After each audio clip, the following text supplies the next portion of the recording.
Hi, நம்ம இன்றைக்கி என்ன பார்க்க போகிறோன்னா சம்மருக்கு ஏற்ற மாதிரி ஒரு ரசம். என்ன ரசம்னா விட்டமின் சி ரசம், நெல்லிக்காய் ரசம்.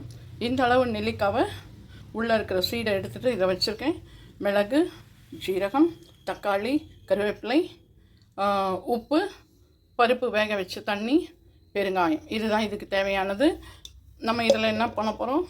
மிளகு, ஜீரகம், நெல்லிக்காய் இருக்குது இல்லையா, நெல்லிக்காய். நான் 2 பேருக்கு பண்ணதால் கொஞ்சம் இந்த அளவு நெல்லிக்காய் எடுத்துருக்கேன். ஒரே ஒரு சின்ன தக்காளி.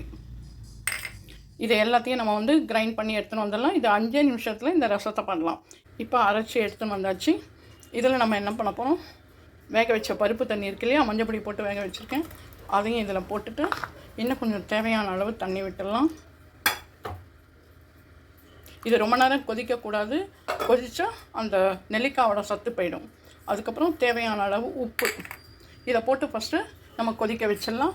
கருவேப்பிலை இதையும் போட்டு நம்ம ஒரே கொதி தான். நல்லா நுரைச்சி வரும்போது நம்ம இறக்கிட வேண்டியது தான். இப்போது அடுப்பை பற்ற வைக்கலாம். இப்போது இதை நம்ம அடுப்பு மேலே வைக்கலாம். இப்போது நுரைச்சி வருது இல்லையா, இந்த டைமில் நம்ம இறக்கிட வேண்டியது தான். இது 5 நிமிஷம் தான் ஆகும். ரசம் சூப்பராக நல்ல ஹெல்த்தியான ரசம்.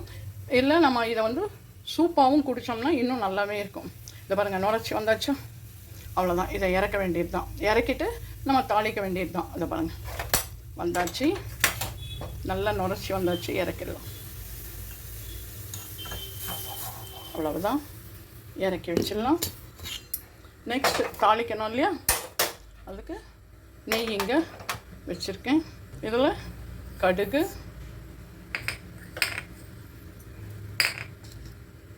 அதில் மிளகு, ஜீரகம் எல்லாம் போட்டிருக்கோம். சும்மா தாளிப்புக்கு ஒரு காஞ்ச மிளகா, பெருங்காயம் போட்டு தாளித்து கொட்டிட்டு லாஸ்ட்டாக ஃபைனலாக கொத்தமல்லியை நம்ம தூவ வேண்டியது தான். இப்போ இதில் எடுத்து கொட்டிட்டு அவ்வளோதான், நெல்லிக்காய் ரசம் தயார். ரொம்ப வாசனையாக ரொம்ப நல்லா இருக்குது நெய்யில் தாளிக்கும் போது. நெக்ஸ்ட்டு லாஸ்ட் கொத்தமல்லி. எப்போவுமே தண்டு போடுறேன்னு பார்க்காதீங்க.